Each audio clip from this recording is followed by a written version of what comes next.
महाराजांनी वाटेत असलेल्या गडीबजा या किल्ल्यावर मुक्काम करण्याचे ठरवले. थोड्याच वेळात महाराज व त्यांच्या सोबत्यांसोबत ते इच्छित ठिकाणी पोहोचले. तेथे पोहोचल्यानंतर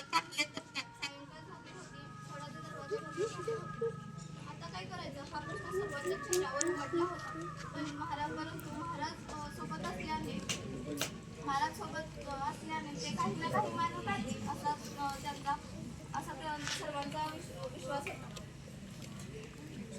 महाराज गडाचे दरवाजे बंद आहेत म्हणून महाराज थोडे ससावले आणि त्यांनी आवाज दिला, कोणी आहे का रे पलीकडे?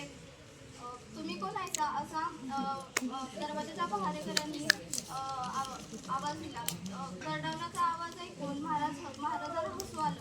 महाराज हसवावरून त्यांनी आवाज दिला, आम्ही महाराज आहोत. दरवाजाच्या पहारेकऱ्याला महाराजांना ओळखत नव्हता, तर त्यांचा स्वर कसा ओळखणार?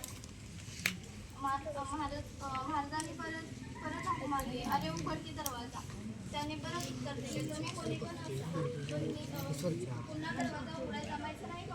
तुम्ही आज रात्रीला बाहेरच थांबा, उद्या सकाळच्याला बघू आपण काय करायचं ते. हळूहळू रात्र झाली,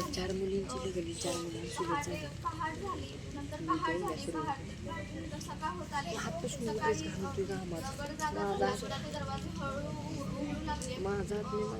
गडाचे दरवाजे उघडत असताना त्या प्रहरीकरेल रात्रीच्या बाहेर पाहण्यास आला. बाहेर पाहत होता तेव्हा त्यांना ते रात्रीचे पाहुणे दिसले.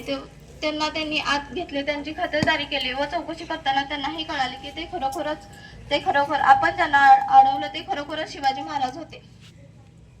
ते त्यांचे धाबे आणले.